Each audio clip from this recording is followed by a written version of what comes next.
जय हिंद दोस्तों। स्वागत है आपका हन ग्लोबल स्टडीज़ के इस मंच पर। और आपको मालूम है कि हम लोग हिंदी की क्लासेज लेकर चल रहे हैं आप लोगों के साथ में। और हिंदी की क्लासेज में आज 5वीं क्लास हम लोग देख रहे हैं यहाँ पर जी, जो हिंदी की क्लास है। अगर किन्हीं लोगों ने वे क्लास नहीं की है तो पीछे से पहले उन क्लास को करके आना, तब आज की क्लास आप लोग सही से समझ पाओगे। तो हम लोग हिंदी की क्लास जो लेकर चल रहे, किस किस एग्जाम के लिए ये आप लोगों की पर्याप्त है।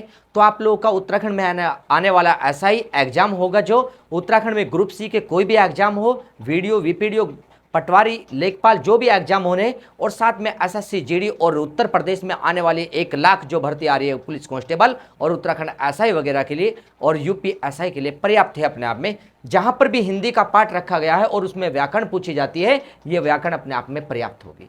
आप लोग एडवांस किसी भी किताब को पढ़ने की जरूरत नहीं पड़ेगी। आप लोग पहले इसे कर लेना और उसके बाद पढ़कर देख लेना कि जरूरत है या नहीं किसी किताब की जी। तो देखिए, इस पार्ट में हम लोग जो काम कर रहे थे, हिंदी व्याकरण में स्वर का टॉपिक चला था और स्वर के टॉपिक में आज 6 नंबर का भेद हम लोग स्वर भेद में पढ़ रहे थे। इसमें स्वर भेद हमारे चल रहे थे,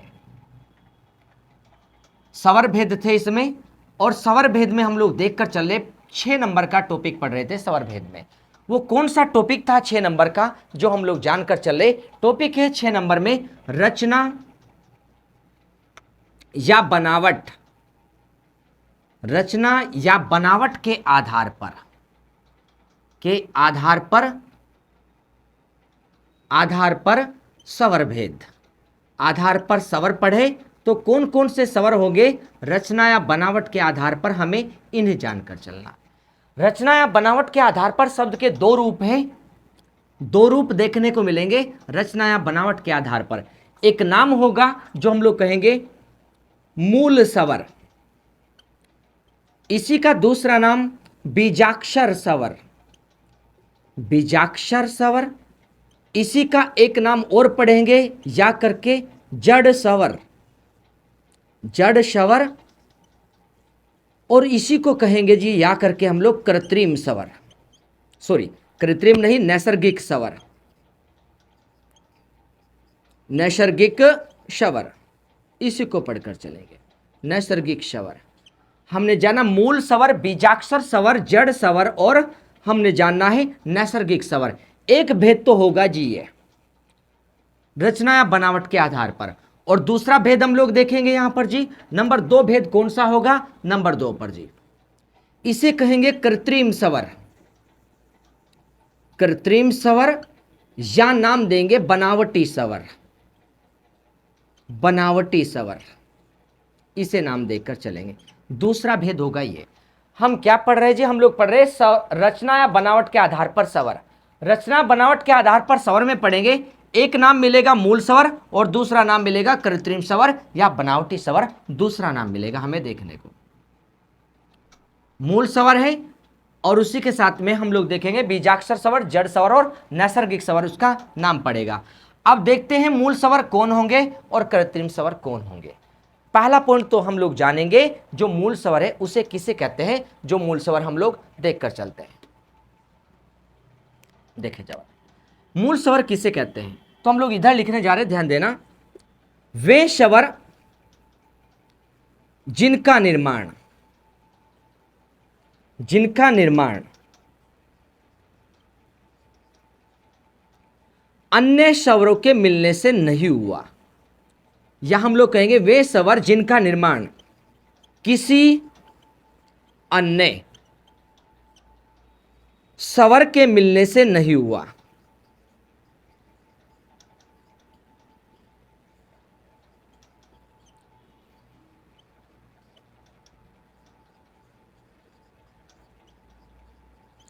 वे स्वर जिसका निर्माण किसी अन्य स्वर के मिलने से नहीं हुआ है, हम लोग कहेंगे उन्हें मूल स्वर, बीजाक्षर स्वर या जड़ स्वर। उन्हें मूल, बीजाक्षर या जड़ स्वर, जड़ या नैसर्गिक स्वर कहते हैं, नैसर्गिक स्वर कहते हैं। तो हमने बात को समझ लिया है कि मूल स्वर, बीजाक्षर स्वर, जड़ स्वर और नैसर्गिक स्वर क्या है। दोबारा से समझना, वे स्वर जिनका निर्माण किसी अन्य, हमने ध्यान देना, किसी अन्य स्वर के मिलने से नहीं हुआ, के मिलने से नहीं हुआ, उन्हें मूल बीजाक्षर या जड़ स्वर कहते हैं, किसी अन्य स्वर के मिलने से नहीं बने। जबकि कृत्रिम स्वर में जानेंगे, जो कृत्रिम स्वर है या बनावटी स्वर है, हम लोग कहेंगे वे स्वर जिनका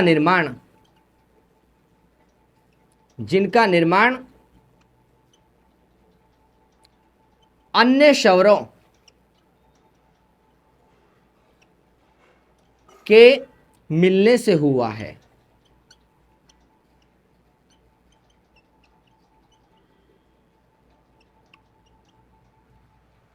वे स्वर जिनका निर्माण अन्य स्वरों के मिलने से हुआ है, उन्हें कृत्रिम या बनावटी, उन्हें कृत्रिम या बनावटी स्वर कहते हैं।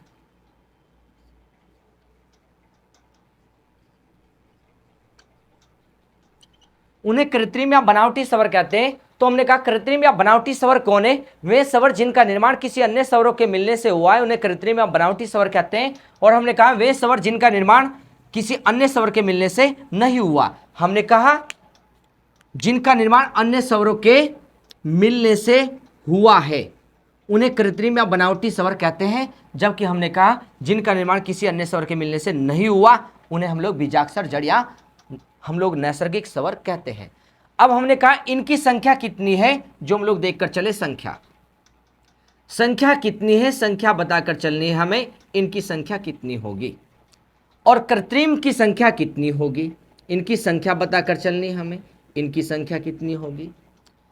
हमने कहा इनकी संख्या है 4 और इनकी संख्या मिलेगी 7। दोनों में तुलना करते चले जरा। हमने कहा 7 कौन से होंगे और इधर 4 कौन से होंगे, तो इन 4 को जानेंगे पहले हम लोग। 4 क्या है? अ, लघु ए, लघु ओ और री। ये 4 क्या मिले हमारे? मूल स्वर, बीजाक्षर, जड़ या नैसर्गिक स्वर मिले। और इनकी संख्या कितनी है? 7। ये आ, दृग ए, दृग ओ, ए, आई, ओ, औ। ये है 7 हमने जानने हैं। जो 7 मिले क्या है जी? कृत्रिम स्वर या बनावटी स्वर है। रचना या बनावट के आधार पर स्वरों की संख्या कृत्रिम में 7 और मूल बीजाक्षर जड़ में 4 मिली। अब इनका निर्माण तो किसी अन्य के मिलने से नहीं हुआ, लेकिन उनका निर्माण हुआ, तो हुआ कैसे वो भी बताएं। हमने कहा अन्य के मिलने से बने, किसके मिलने से कौन बना वो भी बताए।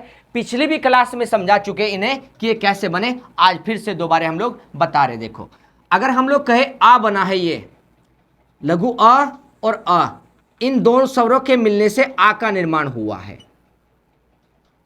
लघु ए और लघु ए, इनके मिलने से दीर्घ ई बना है। लघु ओ और लघु ओ, इन दो के मिलने से दीर्घ ओ बना है।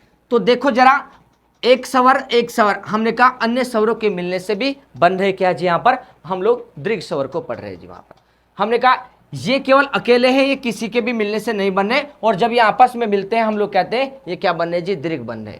हम लोग कहेंगे वे स्वर जिनका निर्माण अन्य स्वरों के मिलने से हुआ है, तो अन्य स्वर क्या? अपना ही स्वर 2 बार से जोड़ दिया गया, जो हम लोग कहेंगे मूल स्वर को 2 बार से जोड़ दिया गया, वही क्या बन पा रहा है जी? दीर्घ बन पा रहा। आगे देखो जरा, अगर हम लोग देखकर चले अ के साथ ई जोड़ दे तो क्या बनता है? दोनों के जोड़ से संधि के नियम के आधार पर हम लोग कहते हैं कि बनकर चलता है जी एक मात्रा वाला ए।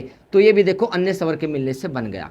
और देखो अ के साथ यदि ऊ जोड़ दे तो हम लोग कहेंगे क्या बनता है? अन्य स्वर के मिलने से अ के साथ तो क्या बनता है? एक मात्रा वाला ओ बनता है। अ के साथ यदि आप लोग ए जोड़ दे तो 2 मात्रा वाला क्या बनता है? ऐ बनता है।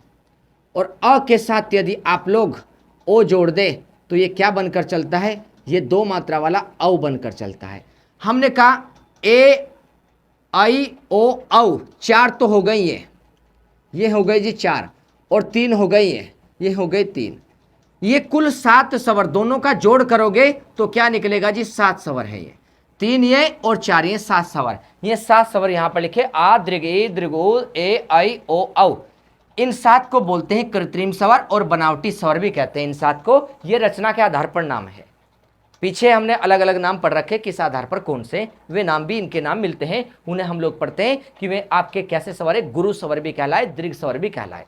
ये बात भी आप लोगों ने पढ़ रखी। हमने किस आधार पर जाने, रचना या बनावट के आधार पर स्वर भेद जाने। अब एक महत्वपूर्ण पॉइंट और है जो पेपर में पूछा जाता है, वो है स्वरों का स्थान। स्वर के स्थान को भी जानते हैं, जरा आइए।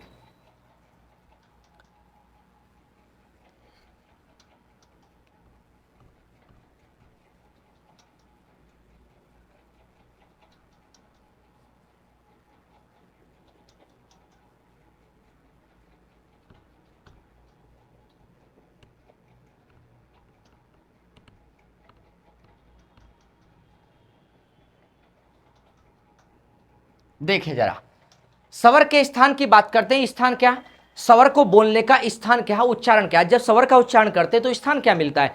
जैसे आप लोग ध्यान से सुनना, ये हमारा गले का उभरा हुआ भाग होता है, इसे कहते हैं कंठ, इसे कंठ कहते हैं। तो जो प्राण वायु आती है हमारी कंठ से होकर चलती है, एक स्थान तो मिल गया कंठ। इसी के साथ में जब हम लोग देखते हैं कि जो हमारे मुख की ऊपरी छत है, मुख की ऊपरी छत है, उसे बोलते हैं तालु। पहले कंठ आया और मुख की ऊपरी छत आई, मुख की ऊपरी छत को क्या कहेंगे जी, हम लोग तालु कहकर चलेंगे। तो हमने पढ़ा यहां पर जो देखकर चलते हैं हम लोग, ये कंठ है यहां पर, और मुख की ऊपरी छत क्या कहलाई, तालु कहलाई। और तालु से आगे ही देखना, मुख की ऊपरी छत पर जो ऊपर के दांत है, उनके जो मसूड़े हैं, वहां पर हम लोग उस क्षेत्र को क्या बोलते हैं, मसूड़े के पास का क्षेत्र ऊपर के दांत में, उसे कहते हैं मूर्धा या मूर्धन्य। तीन नाम बताए, तीनों नाम को पहले तो देख लो। क्या बताया हमने, एक बताया हमने कंठ, एक बताया तालु, एक बताया मूर्धा, एक बताया मूर्धा, इसी को मूर्धन्य कह सकते हैं, मूर्धा या मूर्धन्य। तीन हो गए, तीन हो गए जी नाम। चौथा भी देखे और पांचवा भी देखे। पांच मुख्य स्थान देखे, हमने कहा पांच मुख्य स्थान। हमने कहा श्वास वायु जब आती है निकलते हुए तो कंठ से होती है, कंठ के बाद मुख की ऊपरी छत तालु से होते हैं, मुख की ऊपरी छत को तालु, और आगे के जो दांत है, मसूड़े हैं, उन्हें कहते हैं मूर्धा या मूर्धन्य। और मसूड़ों के नीचे क्या है, दांत। तो नेक्स्ट नंबर क्या मिलेगा स्थान का, दांत, दंत मिलेगा। तो वायु के आने का स्थान जहां वायु छूकर चल रही है, उनकी बात कर रहे हैं। कंठ को छुआ, फिर तालु को छुआ, फिर मूर्धा को छुआ, फिर दंत को, और उसके बाद में लास्ट में कहा ओष्ठ। लास्ट में क्या है जी, ओष्ठ। और फिर प्राण वायु हम लोग देखते ओष्ठ से आकर के बाहर निकल जाती है। तो मुख्य स्थान जाने प्राण वायु के, कंठ, तालु, मूर्धा, दंत और ओष्ठ। अब प्रश्न क्या बनता है पेपर में, प्रश्न बनता है कि कौन सा स्वर किस स्थान से उच्चारित होता है, किस स्थान को छू करके बाहर निकलता है, कौन से स्वर की वायु, वो बताकर चलना। आपसे कहने लगे कि ई की वायु बताइए कि ई की वायु कहां पर स्पर्श कर रही है, कौन से स्थान को प्रभावित कर रही है ई की वायु। तो ई का उच्चारण स्थान बताकर चलना स्वर में। आइए जरा पहले हम लोग स्वरों के नाम लिख देते हैं। आ हमारे 11 स्वर है, उनके नाम चेक करें पहले। आ, लघु ई, दीर्घ ई, ओ, दीर्घ ओ, लघु के बाद दीर्घ ओ, और एक मिला री, री। उसके बाद ए, ऐ, ओ और औ। ये 11 स्वर हमारे हैं। इनमें से कौन से स्वर का स्थान क्या है, प्रश्न ये बनता है पेपर में, कौन से स्वर का स्थान क्या है। आइए उसी की बात करते हैं। हमने कहा पहला स्थान है, ये पहला स्थान कंठ है। हमने कहा पहला स्थान है कंठ,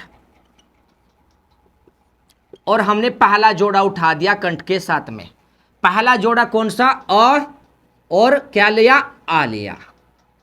दूसरा स्थान हमारा तालु है, नंबर 2 हमारा स्थान है तालु, और हमने दूसरा जोड़ा उठा दिया तालु का, लघु ए और दीर्घ ई। हमने कहा आ को बोलने में कंठ प्रभावित, ई को बोलने में ऊपर तालु प्रभावित हो रही है जी। हमने कहा मुख की ऊपर की छत है जो, उसे तालु कहते हैं ई को बोलने में। हमने जानना है आगे जरा नंबर 3, इस जोड़े को छोड़ करके हमने कहा इसका तो जोड़ा ही नहीं है, तो अकेला है, तो इसे नंबर 3 पर रखें। नंबर 3 स्थान कौन सा, मूर्धा, नंबर 3 स्थान मूर्धा। और इसे हम लोग जोड़े के अतिरिक्त चले किसे जी, री को लेकर। री हमारा बिना जोड़े के है। हमने पहले लगातार 2 स्थान लिए और 2 ही जोड़े लिए पहले लगातार, फिर तीसरे को छोड़कर फिर री को उठा लिया हमने तीसरे स्थान पर, बस तीसरे जोड़े को छोड़कर। अब देखो, जब ऊ को बोलते हैं तो हमारे ओष्ठ पर ज्यादा प्रभाव पड़ता है ऊ बोलने में, और आ बोलने में कंठ प्रभावित, ई बोलने में मुख की ऊपरी छत प्रभावित हो रही, ई बोलने में। अब देखो जरा हम लोग देखें, री क्या है हमारा मूर्धा, तालु में क्या है ई, और कंठ में क्या है आ। अब देखो चौथा नंबर किसका, दंत का। चौथा नंबर किसका है, दंत का। कोई भी स्वर दंत में नहीं जाता। अब देखो हमने कहा पहला स्थान उठाया पहला जोड़ा, दूसरा स्थान उठाया दूसरा जोड़ा उठाया, तीसरे जोड़े को छोड़ करके चौथे नंबर पर कोई जोड़ा नहीं, हमने तीसरे स्थान पर बिना जोड़े वाले को रख दिया तीसरे स्थान पर जी। अब चौथे स्थान में एक भी स्वर नहीं आता दंत में जी। पांचवा स्थान कौन सा, पांचवा स्थान बनता है हमारा कौन सा जी, ओष्ठ वाला। अब एक बात और सुने, पीछे अभी एक बात बताई आपको जी, अब उस बात पर आइए जरा। ऐ किससे बनता है, अ प्लस ई मिला दे तो क्या बनेगा, ए बनता है, यही तो बात पड़ी। अब ये बताओ अ का स्थान क्या है, अ का स्थान कंठ, अ का स्थान क्या होगा कंठ, और ई का स्थान बताइए, ई का स्थान क्या, तालु, तो ई का स्थान तालु। और एक बात और बता दे, कंठ प्लस तालु बन गया किसके निर्माण में, अ प्लस ई से क्या बना, अ कंठ का स्थान, ई का स्थान तालु, और दोनों के मिलने से क्या बना, ए बना। अब ये बताइए कि ए किससे बना, अ से और ई से, और इन दोनों का स्थान क्या है कंठ तालु, तो इसका स्थान क्या कहलाया, कंठ तालव्य। कंठ तालव्य इसका स्थान कहलाया कंठ तालव्य।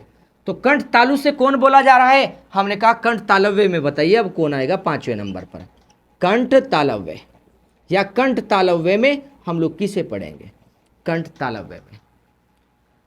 कंठ तालव्य में हम लोग देखकर चलेंगे नाम क्या आएगा कंठ तालव्य में, ए का नाम जुड़ेगा कंठ तालव्य में।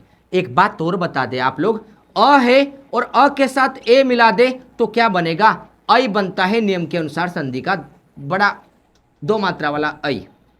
अ किससे बोलते हैं, कंठ से, और ऐ किससे बोलते हैं, ऐ जी सॉरी ए किससे बोलते हैं, कंठ तालु दोनों से बोलते हैं, कंठ तालु। ऐ किससे है, कंठ तालु से। ऐ जो ए बोलते हैं कंठ तालु से, और अ किससे, कंठ से। कंठ प्लस कंठ तालु तो दोनों से क्या मिलकर बना, ऐ बना है, तो इसका स्थान भी क्या होगा, कंठ तालव्य। कंठ तालव्य। दोबारा बात को समझना, हमने कहा अ प्लस ई के मिलने से क्या बनता है, ए बनता है। अ प्लस ई के मिलने से ए बनता है। अ का स्थान क्या, कंठ, ई का स्थान क्या, तालु, और अ प्लस ई मिलने से क्या बनता है, ए, और कंठ प्लस तालु मिलने से क्या बनता है, कंठ तालव्य। तो इसका स्थान क्या हो गया, कंठ तालव्य। अब देखो अ प्लस ए, अ का स्थान कंठ और ए के स्थान कंठ तालु, अ प्लस ए मिलने से क्या बनेगा, ऐ, और ऐ में क्या बनेगा हमारा, कंठ तालव्य। ऐ में क्या बनेगा, कंठ तालव्य। तो ऐ का भी स्थान क्या हो गया, कंठ तालव्य हो गया। ऐ का स्थान क्या मिल गया, कंठ तालव्य। अब नेक्स्ट आगे आइए, हमारे पास ये भी चला गया और ये भी चला गया, तीनों चले गए जी। अब देखो हमारे पास ऊ बच रहा है, और क्या बच रहा है जी, ओ औ बच रहा है। आइए जरा देखे जरा, नेक्स्ट नंबर पर ओ औ की बात करते हैं हम लोग जरा। नेक्स्ट नंबर पर जरा, नेक्स्ट की बात कर रहे हैं ओ औ पर हम लोग। ओ औ की बात करें तो ओ किससे बनता है, अ प्लस ओ, दोनों के मिलने से क्या बनता है, ओ बनता है। एक बात आप बताइए, ध्यान दीजिए जरा, जो ओष्ठ है हमने कहा ऊ को बोलते हैं जब, तो ओष्ठ प्रभावित होते हैं, तो ऊ के लिए क्या होता है, ओष्ठ स्थान होता है, ऊ का स्थान जी। बताएंगे नेक्स्ट, इनके बाद में उसे ऐड कर लेंगे जरा। ऊ का स्थान क्या होता है, ओष्ठ होता है। अब बताइए अ का स्थान तो कंठ हो गया, और ऊ का स्थान क्या हो गया, ऊ का स्थान ओष्ठ हो गया, और दोनों के मिलने से क्या बना है, ओ बना है। तो कंठ प्लस ओष्ठ को जोड़ दे तो क्या बनेगा, ये कहलाएगा कंठ और ओष्ठ दोनों से बोला जा रहा है, इसे बोलेंगे कंठोष्ठ। इसे क्या बोलेंगे जी, कंठोष्ठ बोलेंगे इसे।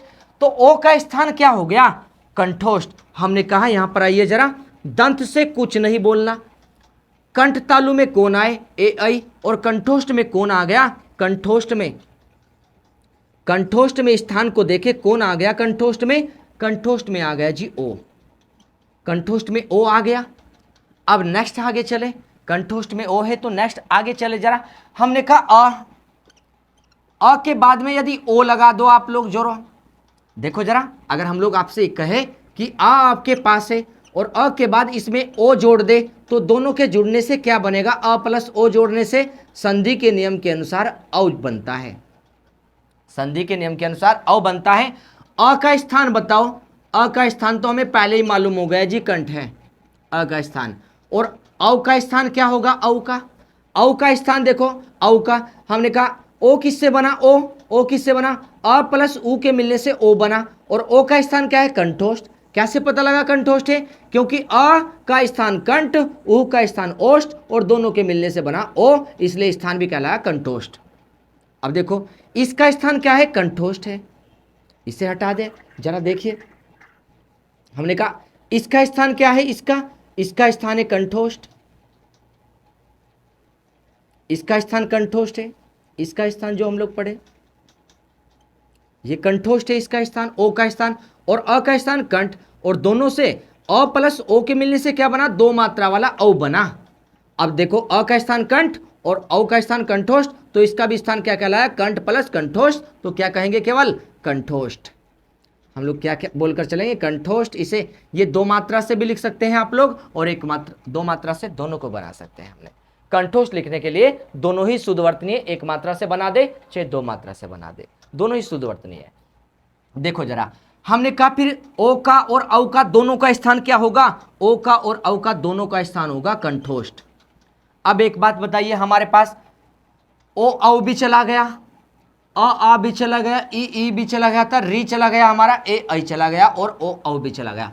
ऊ का स्थान हमने जाना, आप लोग देखो जरा 7 नंबर पर हमने कहा ऊ को बोलने में ओष्ठ प्रभावित हो रहे, ऊ को बोलने में ओष्ठ प्रभावित हो रहे, तो ऊ का स्थान क्या होगा, हमने जानना है। ऊ का स्थान ओष्ठ होगा, तो ओष्ठ देखो जरा किसका, ओष्ठ देखो जरा, ओष्ठ में कौन आएंगे, ओ, लघु ओ और दीर्घ, इनका स्थान हमने जाना, लघु और दीर्घ। अब दोबारा से एक बार ध्यान दीजिए जरा बात पर,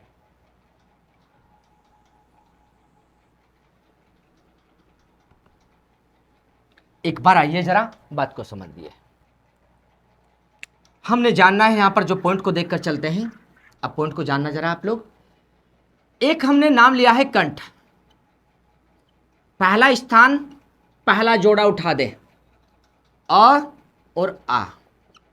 दूसरा स्थान क्या, तालु, दूसरा स्थान तालु, दूसरा जोड़ा उठा दे, ए और ए। अब देखो जरा, तीसरा स्थान क्या, मूर्धा, तीसरा स्थान मूर्धा, और चौथा स्थान क्या, दंत, दंत चौथा स्थान। पांचवा स्थान क्या, पांचवा स्थान ओष्ठ। आइए जरा यहां पर दो बात आपको बताने जा रहे हैं, उसे समझना। दंत का प्रयोग हम लोग देखते हैं स्वर के उच्चारण में नहीं होता, ये बात याद रखना। दंत का प्रयोग स्वर के उच्चारण में नहीं होता। पहले स्थान पर पहला जोड़ा उठाया, दूसरे स्थान पर दूसरा जोड़ा उठाया, और देखो तीसरे स्थान पर हमने कहा तीसरा जोड़ा ना उठा करके क्या लेकर चलेंगे, केवल बिना जोड़े वाला तीसरे को छोड़कर री लेकर चलेंगे तीसरे स्थान पर। और जो हम लोग देखेंगे चौथा स्थान का यूज नहीं किया जाता है स्वर में, पांचवें स्थान का यूज होता है। तो जो जोड़ा बच रहा था आपका ओ, उसे पांचवें स्थान पर लाकर रख देंगे, लघु ऊ को और दीर्घ ऊ को जी, पांचवें स्थान पर। अब ये जोड़ने दोनों आपको सिखा दिए, 5 और 6 नंबर दोनों को जोड़ना सिखा दिया, अभी सिखा जोड़ना। तो आप लोग दोनों को कहां आप लोग याद रखेंगे, हमने कहा 6 नंबर पर कौन, कंठ तालु, 6 नंबर पर कंठ तालु कौन होगा, कंठ तालु। और 7 नंबर पर कंठोष्ठ कौन होगा, कंठोष्ठ। ये आप लोग ध्यान देकर चलेंगे, दोनों को बनाना सिखा दिया, अभी बनाकर चले आपके सामने जी। कंठ तालु में कौन, ए और आई। कंठोष्ठ में कौन, ओ और औ। ये किस में मिलेंगे, कंठोष्ठ में। ये है जी स्वरों के स्थान। अब ध्यान देंगे, स्थान तो हम लोग व्यंजन के भी पढ़ेंगे, अगर दोनों को एक साथ लेते तो आप लोग कंफ्यूज हो जाते, इसलिए व्यंजन के स्थान अलग और स्वर के स्थान एक अलग किए हमने, और बाद में दोनों को जोड़ेंगे एक साथ, ताकि एक साथ याद होना स्टार्ट हो जाए। फिर तो पहले अलग अलग लेकर चलेंगे, बाद में इन्हें जोड़कर पढ़ना, ये होता है जी पढ़ने का तरीका। अन्यथा बच्चे एक ही साथ में सारे को समेटना चाहते हैं, जिसके कारण से आपस में कंफ्यूज हो जाते हैं और मिक्स होने स्टार्ट होते हैं। पहले अलग अलग करें, जब तैयार हो जाए तब एक करें उन्हें जी। तो हमने अभी क्या सीखा, हमने जाना स्वरों का स्थान कि कौन से स्वर का उच्चारण स्थान क्या है, ये बात हम लोग सीख कर चले। आइए जरा जी एक पॉइंट की बात और करते हैं हम लोग।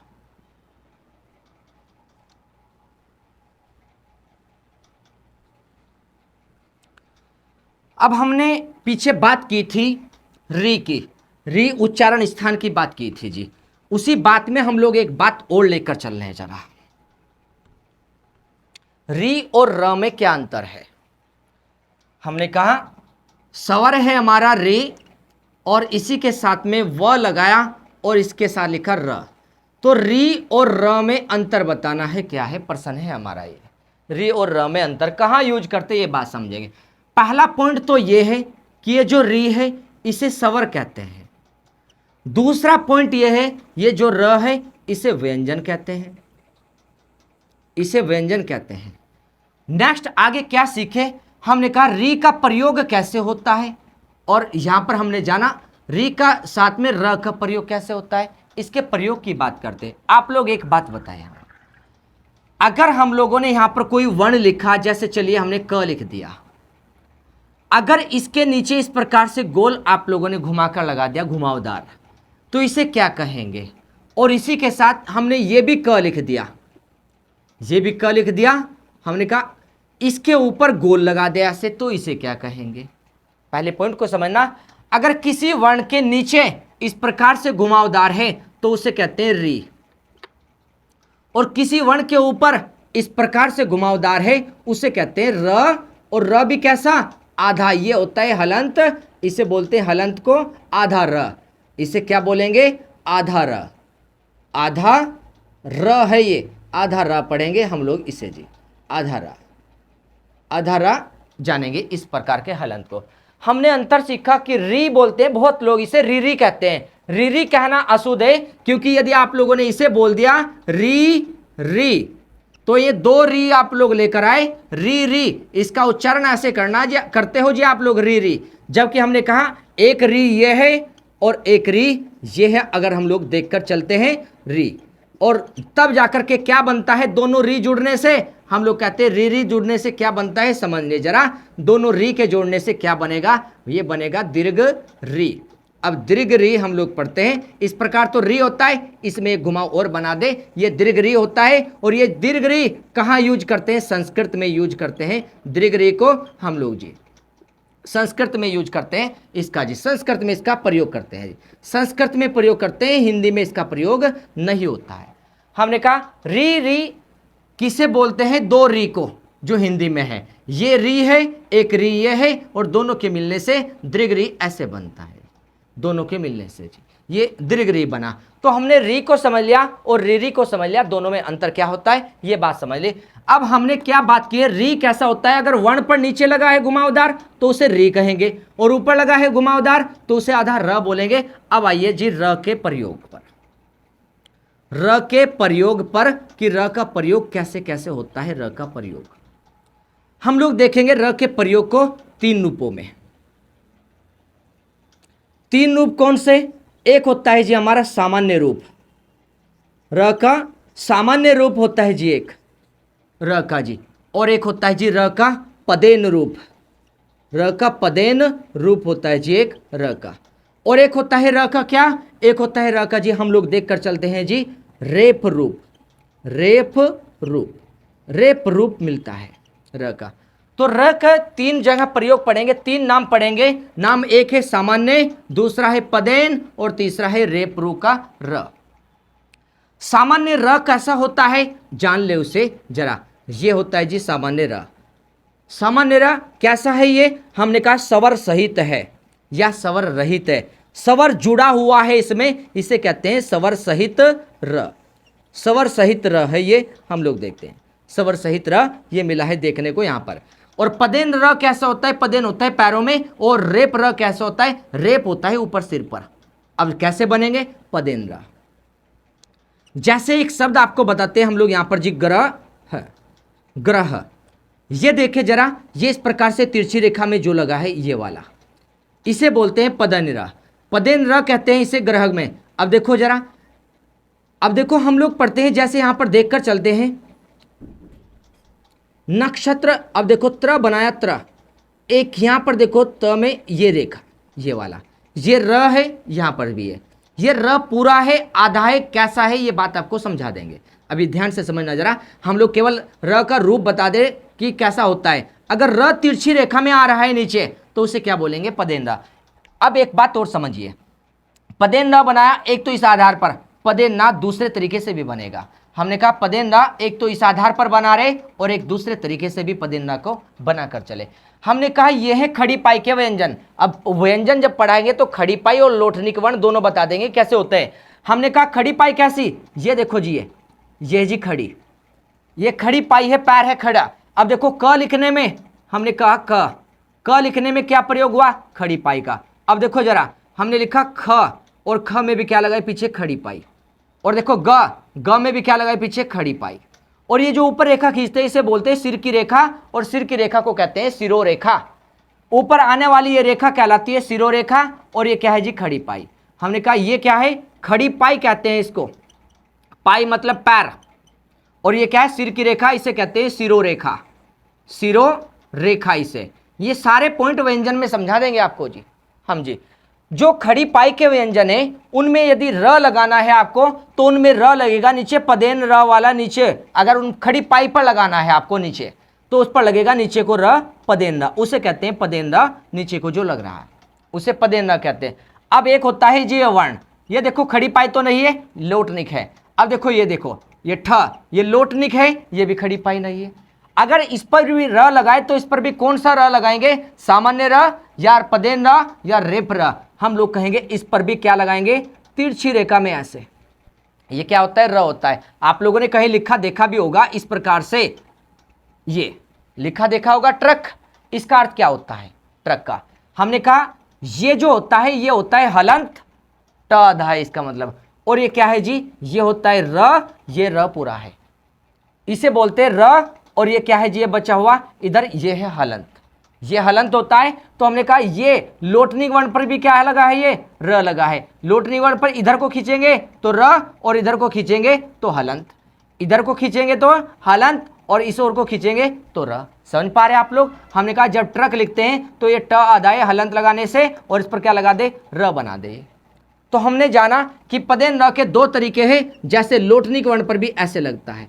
हमने कहा ठ पर भी इस प्रकार से लगता है, जो ठ पर ये र है यहाँ पर जो देखकर चलते, ये पदेन र। और खड़ी पाई पर इस प्रकार से लगता है, खड़ी पाई पर ये पूरा है आधा है। ये सारी बात आगे करने वाले वर्ण विच्छेद में एक एक बात समझ में आ जाएगी कि र कैसा है, यहाँ पर र कैसा है, आधा है पूरा है, किस प्रकार का, सवर वाला है सवर वाला नहीं है। ये सारी बात आगे समझेंगे हम। देखिए जरा रेप र कैसा होता है, रेप र बताते हैं जी। रेप र कैसा होता है, जो वर्ण है वर्ण के ऊपर को यदि घूम कर जा रहा है उस र को बोलते हैं रेप र। जैसे हमने क्या लिखा, वर्ण, वर्ण के ऊपर क्या लिखा है, ये रेप र है, ये वाला, इसे बोल ले जी रेप र।